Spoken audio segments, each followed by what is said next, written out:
تیتر اول امشب: وزیر خارجه سوئیس در ایران، نگاهی به نقش کلیدی این کشور بی‌طرف در 4 دهه حکومت اسلامی در ایران. گفتگوی تلفنی ملک سلمان و ترامپ. پادشاه عربستان میگوید عادی‌سازی روابط با اسرائیل مشروط به تشکیل کشور مستقل فلسطینی است. و شروع دادگاه استرداد جولیان آسانژ در لندن. آیا افشاگر اسرار آمریکا به این کشور مسترد خواهد شد؟ به تیتر اول خوش آمدید.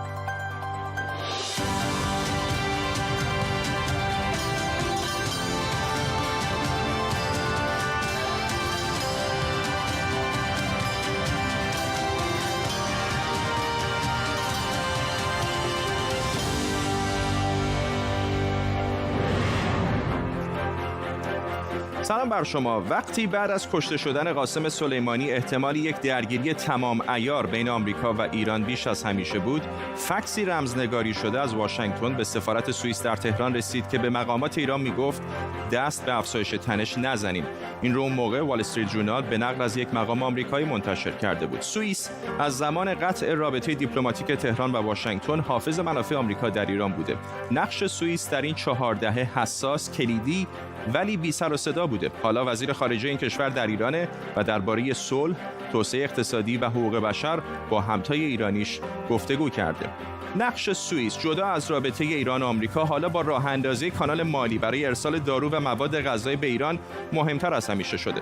در طول نیم ساعت آینده تیمی از خبرنگاران و کارشناسان ما را همراهی می‌کنند. پیش از همه بریم به پاریس، جایی که همکارم نیلوفر پور ابراهیم از این شهر به ما پیوسته و جزئیات سفر وزیر خارجه سوئیس به ایران رو هم دنبال کرده. نیلوفر. فرداد باید بگم تا اینجا وزیر خارجه سوئیس با همتای ایرانیش محمد جواد ظریف و حسن روحانی رئیس جمهوری ایران دیدار و گفتگو کرده. جزئیات زیادی از این گفتگوها بیرون نیامده به غیر از البته توییت هایی که از طرف وزیر خارجه سوئیس منتشر شده. گفته دیدارش با همتای ایرانیش محمد جواد ظریف پربار بوده و اشاره کرده به اینکه در مورد موضوعاتی مثل صلح، حقوق بشر و روابط دو جانبه گفتگو کردن. هرچند که ایران تلاش کرده که حالا این گفتگوها رو محدود بکنه، بگه که محدود شده به روابط اقتصادی و دو جانبه و حالا بحث‌های مربوط به منطقه و به خصوص کانال مالی، ولی خیلی سخته که باور کنیم فقط به این موضوعها احتمالاً ختم میشه با توجه به نقشی که سوئیس داره در به عنوان حافظ منافع آمریکا در ایران. و وزیر خارجه سوئیس هم 2 روز قبل از سفرش به تهران با مایک پومپئو وزیر خارجه آمریکا گفتگو کرده بود که در اون گفتگو آقای پومپئو اشاره کرده به نقشی که سوئیس داشته در این مدت در آزادی شهروندان آمریکایی در ایران. بنابراین یکی از موضوعات مهم میتونه شاید آزادی بقیه شهروندان آمریکایی در زندانهای ایران باشه. بحث دیگه کانال مالی سوئیس، کانالی که با مجوز دفتر دارایی‌های خارجی وزارت خزانه‌داری آمریکا اوفک راه اندازی شده و گفته میشه 2 تراکنش مالی داشته برای کمک به ارسال غذا و دارو به ایران. ولی سخنگوی وزارت خارجه ایران قبل از این گفته که نگرانی‌های همچنان دارن، مطمئن نیستن از انگیزه‌های این کانال مالی با توجه به اینکه بر اساس این قراردادی که حالا امضا شده سوئیس تمام داد و ستدها رو به وزارت خزانه‌داری آمریکا منتقل میکنه. نیلوفر پور ابراهیم در پاریس، ممنونم از تو. همونطور که گفتیم سوئیس نقش کلیدی در 4 دهه گذشته بازی کرده. چه کسی بهتر از یکی از سفیران این کشور در تهران که درباره نقش سوئیس در ایران بهمون بیشتر بگه. فیلیپ ولتی، سفیر سابق سوئیس از زوریخ به ما پیوسته. جناب سفیر، خیلی ها میگن که سوئیس نقش پیام رسان بین ایران و آمریکا رو بازی میکنه، ولی به نظر میاد که هرچند کم سر و صدا، اما این نقش خیلی کلیدی تر از اینها هست. شما به عنوان کسی که مدت‌ها سفیر سوئیس بودید در ایران، چقدر میتونید تایید بکنید این کلیدی بودن نقش کشورتون رو در روابط ایران و آمریکا؟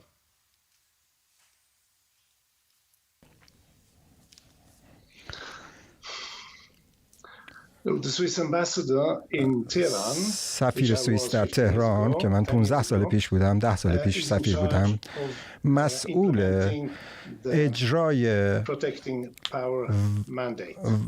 اجرای حکمیه که داره و این حکم این هست که ارتباط و کانال ارتباطی بین 2 دولت ایران و آمریکا کار میکنه.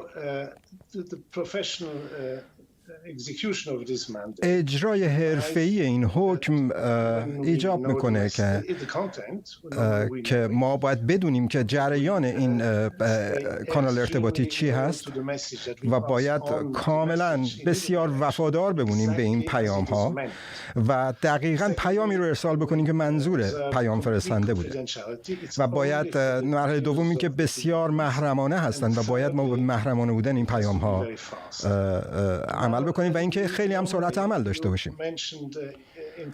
حالا شما اشاره کردید به مسئله که پیام‌های ارسال شده و پیام‌های رمزگذاری شده. ما نمیتونیم هیچ وقت در مورد اینکه چجور حکممون رو انجام میدیم، حکم مأموریتمون رو نمیتونیم در مورد این حرف بزنیم.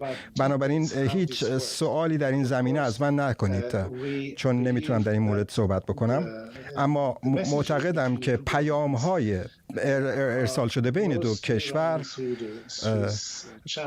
از طریق کانال سوئیس انجام میشه. البته نمیتونیم مطمئن باشیم که از چه کانال‌های دیگه‌ای برای ارتباط این دو دولت استفاده میکنند. بله. ولی به نظر میاد که ما کانال محبوب هستیم در این زمینه. جناب ولتی، من به جزئیات نحوه ارتباطتون بین واشنگتن و تهران نمیخوام اشاره بکنم، ولی در اون سالهایی که شما سفیر سوئیس در تهران بودید سالهای حساسی بود، سالهای آخر دولت خاتمی بود و بعد هم برای سالها دولت احمدی نژاد، زمانی که تنش بین ایران و آمریکا شاید نه به اندازه الان ولی بسیار بالا بود. آیا هیچ موقعی بود که فکر می‌کردید که اوضاع واقعا داره از کنترل خارج میشه؟ نه هرگز اینطور نبوده. برای اینکه باید بگم در وزارت خارجه در واشنگتن و وزیر وزارت خارجه در ایران ما باید با پرسنل کاملا حرفه‌ای سر و کار داشتیم و در این چارچوب حرفه‌ای و این محیط حرفه‌ای ما میتونیم اعتماد داشته باشیم که هر کسی که در این مسیر دخیل هست کاملا حرفه‌ای عمل میکنه. بنابراین من همیشه مطمئن بودم که هیچ چیزی به انحراف کشیده نمیشه. حداقل در زمان من این اتفاق نیفتاد و از اون زمان به بعد هیچ وقت متوجه نشدم که یا ندیدم که چیزی از حوزه عمل این دیپلماتیک خارج بشه. محتوای کار ما در مورد محتوای دیالوگی بوده که بین دو کشور برقرار میشه و این کار مشکلی، اما همیشه در هر دو طرف به خوبی تونستن از پس این کار بر بیان و از طریق این کانال ارتباطی به صورت حرفه‌ای با هم دیگه ارتباط برقرار کنن. بنابراین به نظر میاد که کاملا مناقشه‌ای در این کانال، در این ابزار ارتباطی مناقشه و اشکالی پیش نیامده.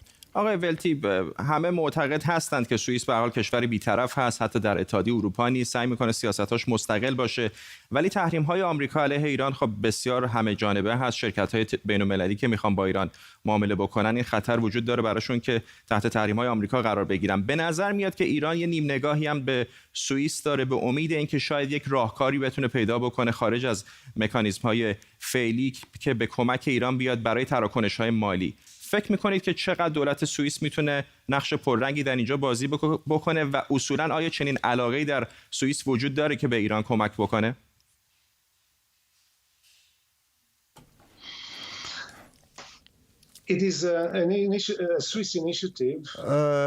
ابتکار سوئیس اینه که و این ابتکاری که انجام داد این کانال مالی بشردوستانه،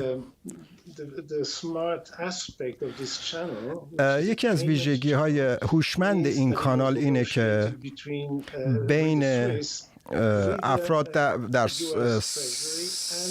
سوئیس و در خزانه‌داری آمریکا و در ایران کارهای انجام شد و زیبایی این کانال ارتباطی اینه که تراکنش‌ها و پرداخت‌ها از طریق کانال انجام میشه و همه اینها مشروعیت دارن و از طرف آمریکا تایید شدن. این یکی از زیبایی‌های این کانال هست که مورد تایید خزانه‌داری آمریکاست. اما اینکه ایران فقط محدود به این نیست و تجارت به طور کلی بسیار محدود شده با ایران و بسیار کاهش پیدا کرده.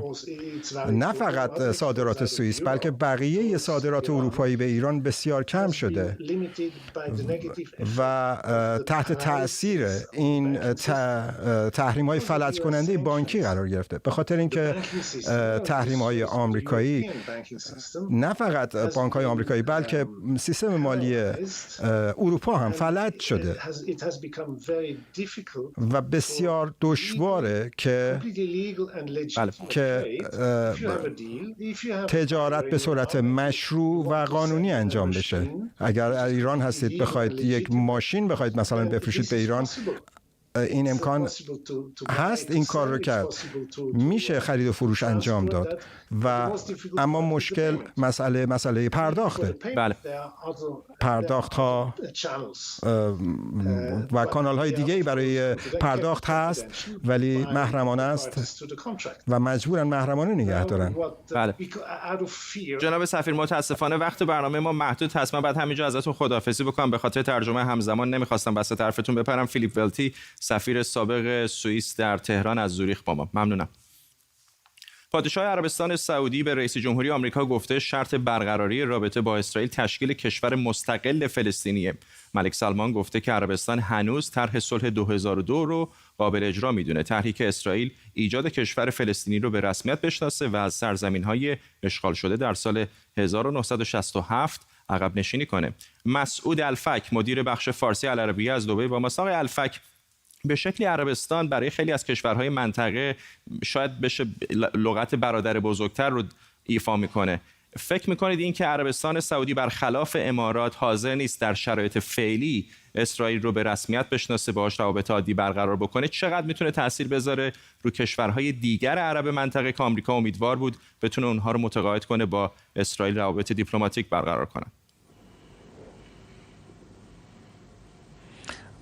با تشکر و سلام خدمت شما. مسلماً موضع سعودی بسیار برای خود اسرائیل حتی پیش از آمریکا بسیار مهمه، چون سعودی در واقع نماینده بخش اعظم جهان اسلام هست، به خاطر اینکه مقدسات اسلامی، مهمترین مقدسات اسلامی در این کشور قرار داره و یکی از مهمترین کشورهای عربی از لحاظ سیاسی، مالی و از لحاظ قومیتی که تمام عرب‌ها ریششون به این کشور برمیگرده. در نتیجه موضع سعودی به نظر من برای اسرائیل یک موضع سرنوشت ساز خواهد بود برای ایجاد صلح. مسلماً این موضوعی هم که سعودی گرفته ضرورتاً در تضاد با موضع امارات نیست، چون سعودی در حقیقت خب ما دیدیم که هواپیمایی که به امارات اومد از اسرائیل از آسمان سعودی عبور کرد و سعودی همچنین تأکید کرد امروز پادشاه سعودی که از تلاش‌های آمریکا برای برقراری صلح در منطقه حمایت میکنه، اما این طرح صلح باید بر اساس دو کشور باشه. خب سعودی شرایط خودش رو داره، امارات هم شرایط خاص خودش رو داره. با این همه امارات حرفی متضاد و متناقض با موضع سعودی هم نزده.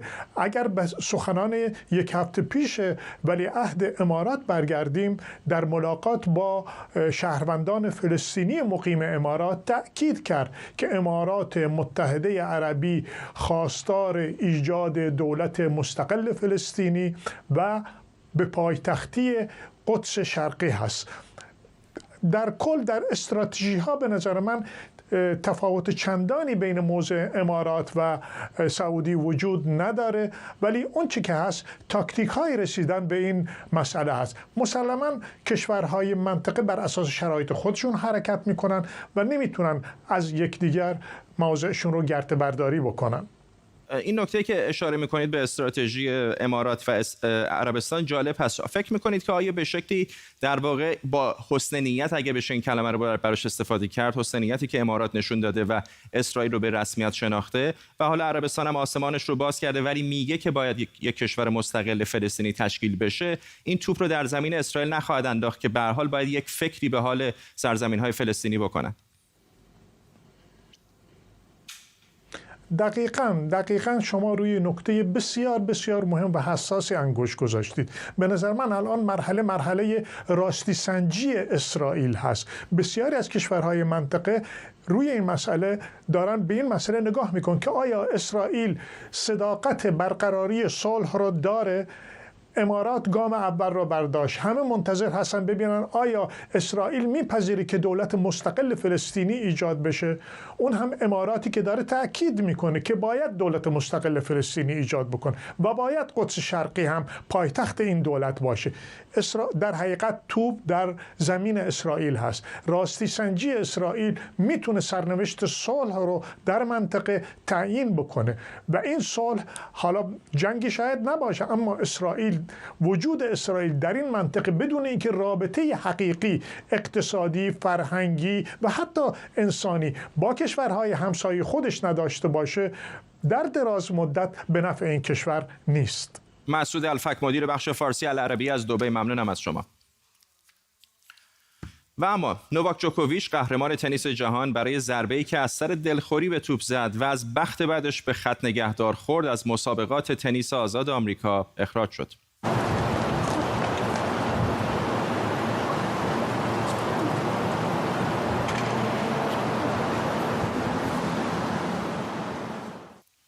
منصور بهرامی، تنیسباز حرفه‌ای از پاریس با ماست. آقای بهرامی، چه صحنه عجیبی، اصلا تصورش رو میکردید که همچین اتفاقی ممکنه بیفته؟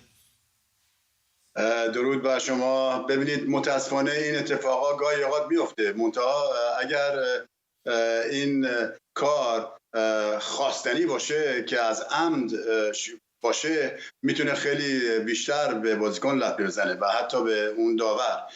ولی متاسفانه من متاسفم واسه دوستمون نوواک جوکوویچ برای اینکه شانس خیلی بزرگی داشت اینجا بیاد و 18مین بازی گراند اسلمش رو ببره و این کاری که کرد اصلا عمدن نبود. یعنی اصلا توپو همینجوری زد از ناراحتی، برای اینکه کمی داشت عقب بود از این پسره، در صورتی که این جوون پابلو کارنو بوستا بازیکنی که واقعا در سطحی نیست که بتونه جوکوویچ رو اذیت بکنه.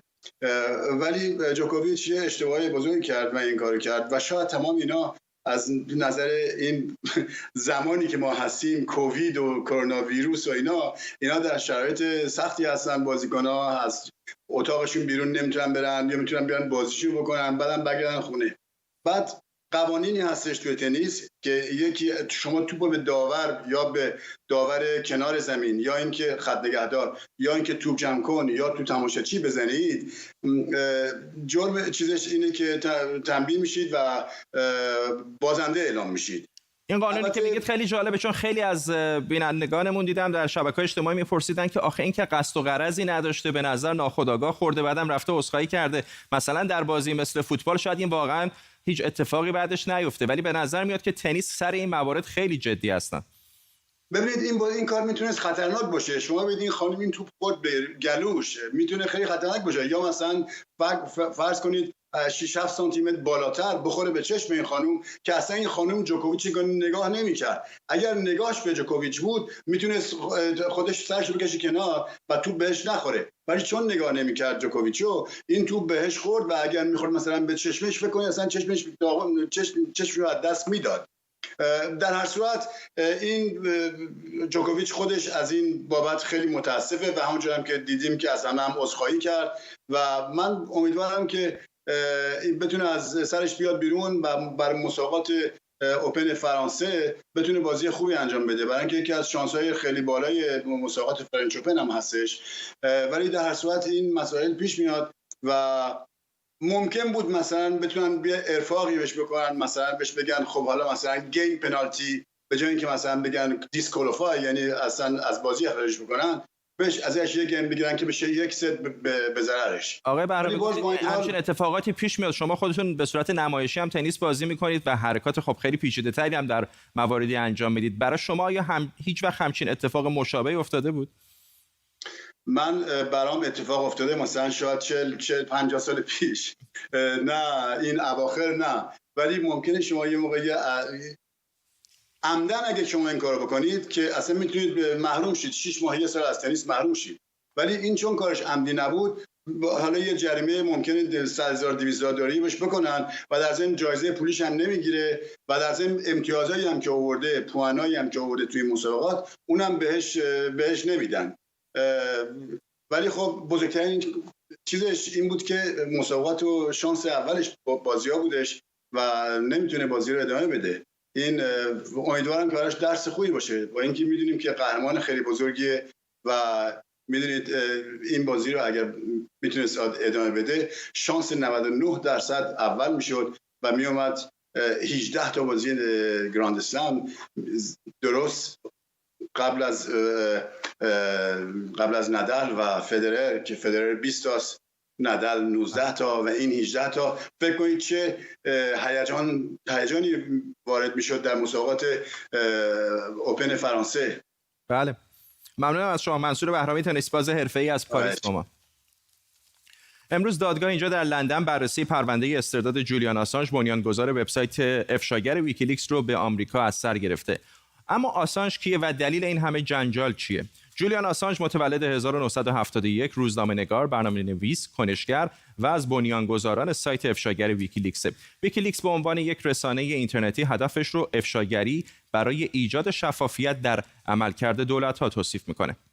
اگر اون کشتن‌ها بر اساس قوانین جنگی قانونی محسوب می‌شوند، پس اون قوانین اشتباه هستند، عمیقاً اشتباه هستند. ویکیلیکس در سال 2010 با انتشار اسناد محرمانه از جنگ آمریکا در عراق و افغانستان از جمله ویدئوی کشتار غیرنظامیان به شهرت زیادی رسید. به خصوص این فیلم که درش 2 روزنامه‌نگار که با رویترز کار می‌کردن هم کشته شدند و کلی سر و صدا کرد. حالا دولت آمریکا 18 فقره اتهام علیه او مطرح کرده، از جمله توطئه برای دسترسی به اطلاعات امنیت ملی، انتشار این اطلاعات و تلاش برای هک کردن. اتهاماتی که اگر ثابت بشن میتونه آقای آسانژ رو برای حداکثر تا 175 سال روانه زندان کنه. محاکمه جولیان سرکوب روزنامه‌نگاری و آزادی رسانه‌های خبری در همه جهان غرب. این رویه نباید ادامه پیدا کنه و باید فوراً متوقف بشه.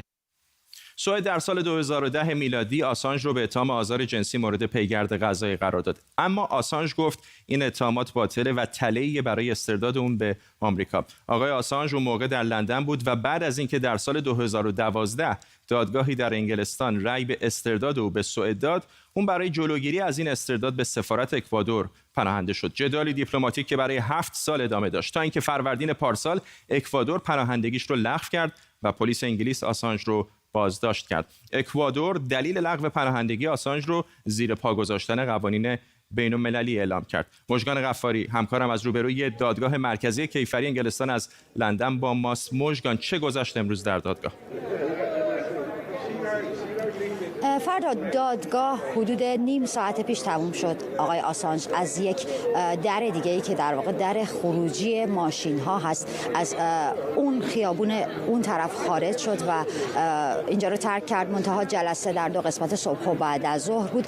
جلسه محاکمه نبود، در واقع جلسه استماع بود. جلسه استماع یه مقداری متفاوت از محاکمه و تو این جلسه افراد میان و دلایل خودشون رو توضیح میدن. ممکنه حالا شاهدها هم بیان، شهادت‌هایی داده بشه، ولی قرار نیست حکم داده بشه و این جلسه تا 4 هفته احتمالا این جلسات ادامه داره. اینا قرار بود زودتر برگزار بشه، به خاطر همه‌گیری کووید 19 عقب افتاد و در واقع از امروز صبح شروع شد. اینجا میبینیم که البته الان دیگه نمیبینیم، این پشت من از صبح افرادی بودند که در مخالفت با استرداد آقای آسانژ تجمع کرده بودند، شعار میدادند، موزیک مینواختند و برنامه‌های مختلفی داشتند. حالا تعدادشون یک چیزی حدود 50 نفر بود، بیشتر یا کمتر گاهی اوقات. منتها اواخر ساعت جلسه همه منتقل شدن به اون خیابون اون طرف و منتظر خروج آقای آسانژ بودن که البته داخل ماشین بود و کسی نتونست اونو ببینه یا تصویر مستقیمی از اون نداشتیم. اتفاق خاصی که ما بتونیم صحبت کنیم نیفتاد، ولی مثلا پدر آقای آسانژ صحبت کرده بود با رسانه‌ها و گفتش که چرا پسر من باید توی یک اتاقک شیشه‌ای بنشینه، در حالی که خیلی افرادی که جنایتکارن، جنایت‌های واقعی کردن، اونا کنار وکلاشون میشینن. ممنونم از تو مژگان غفاری. مژگان اشاره کرد به تظاهراتی که امروز در اولد بیلی یا همین دادگاه مرکزی کیفری لندن برگزار شده بود در حمایت از آقای آسانژ.